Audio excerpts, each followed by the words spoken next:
সরকারকে অ্যাকাউন্টেবল হতে হবে জনগণের কাছে। তার অ্যাকাউন্টেবিলিটির দাবি করছি। কি অ্যাকাউন্টেবিলিটিটা কে নেবে? সরকার যদি না নেয়, শিক্ষামন্ত্রী যদি না নেয়, হোম মিনিস্টার না নেয়, প্রধানমন্ত্রী না নেয়, তাহলে অ্যাকাউন্টেবিলিটিটা কে নেবে? কার কাছে আমরা প্রশ্ন করব? সেই জায়গাটা আমরা জানতে। আর একটা প্রশ্ন হচ্ছে যে আমরা আজকে দেখছেন আমার এই আজাদী মঞ্চের ব্যানারে এই 21 জন ছাত্র ছাত্রীর ছবি লাগানো আছে। তার মধ্যে 5 জন এখানে আমরা তাদের ছবি পাইনি, সেই 5টা ছবি এখানে নেই, কিন্তু বাকি সবারই ছবি আছে। এরা কারা? এরা আমাদের দেশের ভবিষ্যৎ। এরা আগামী দিনে ডক্টর হতো, দেশের আমাদের এই দেশের উন্নতির পথ তৈরি করতো এরা।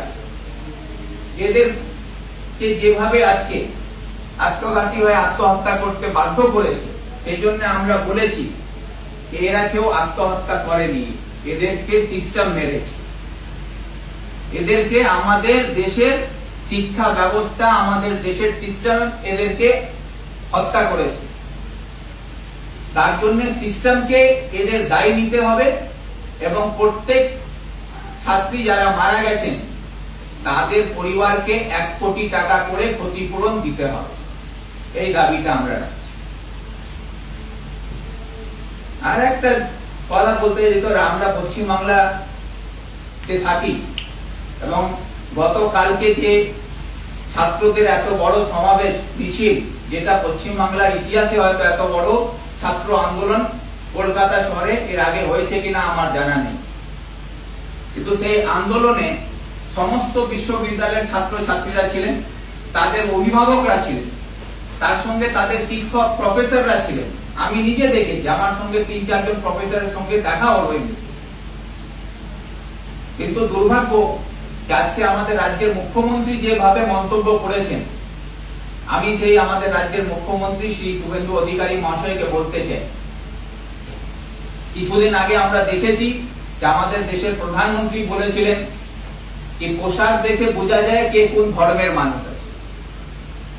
সেখানে আজকে শুভেন্দু অধিকারী সেই নরেন্দ্র মোদীর সুরে সুর মিলিয়ে বলছেন যে শুক্রবার দিন কারা বের হয় সেটা আমাদের জানা আছে। আর তারপরে উনি কলকাতা শহরের কয়েকটা জায়গার নাম উল্লেখ করে বললেন, তো কলকাতা শহরের 4টা পাড়ার নাম বলে উনি থেমে গেলেন। উনি ভুলে গেলেন কি এই দেশটা অনেক বড় আছে, আর এই দেশে শুধু দেশের মানুষই থাকে না, অন্য দেশ থেকেও মানুষরা এখানে ঘুরতে আসে, চিকিৎসা করতে আসে, তারা পর্যটক হিসাবে আসে, পড়াশোনা করতে আসে। সেই মানুষগুলো কিন্তু এই দেশে পরিস্থিতি দেখে, ছাত্রদের বেদনা দেখে, নিট পরীক্ষায় সরকারের দুর্নীতিকে দেখে তারাও কিন্তু তাদের আবেগকে নিয়ে এই আন্দোলনে সামিল হয়েছিলেন। তাদেরকে আপনি কি বলবেন? যারা বাংলাদেশিরা এখানে চিকিৎসা করতে এসেছিল, সেই বাংলাদেশিরাও কালকে এই আন্দোলনে সমর্থন জানিয়েছে। সেখানে অন্যান্য দেশ থেকেও মানুষ এসছে। আমি তো দেখেছি অস্ট্রেলিয়ার লোক এসে আমাদের ছাত্র আন্দোলনকে সমর্থন করছে, সেটা মিডিয়াতেও দেখা যাচ্ছে। তাহলে আপনারা শুধু কয়েকটা পাড়ার নাম বলে শুক্রবার কারা বের হয় এইসব মন্তব্য করে দেশের বিভাজনকে আরো আপনারা বিভাজিত করার চেষ্টা করবেন না। আমি মুখ্যমন্ত্রীর কাছে আবেদন করছি কি বাংলার ইতিহাস, কবি নজরুলের ইতিহাস, রবীন্দ্রনাথের ইতিহাস, এই বাংলা নেতাজি সুভাষচন্দ্র বসুকেও জন্ম দিয়েছে। এই বাংলা থেকেই আমরা দেখেছি মৌলানা আবুল কালাম আজাদও এখানে থেকে আন্দোলন করে আর দেশের স্বাধীনতার জন্য লড়াই করেছে। এখান থেকে বাবা সাহেব ভীমরাও আম্বেদকর উনি প্রথম বিধানসভা থেকে রাজ্যসভার এখান থেকে যান। সেই বাংলার অনেক ইতিহাস আছে, সেই ইতিহাসগুলোকে স্মরণ করুন। আর বাংলার ইতিহাসকে রক্ষা করার কাজ হচ্ছে একজন রাজ্যের মুখ্যমন্ত্রী।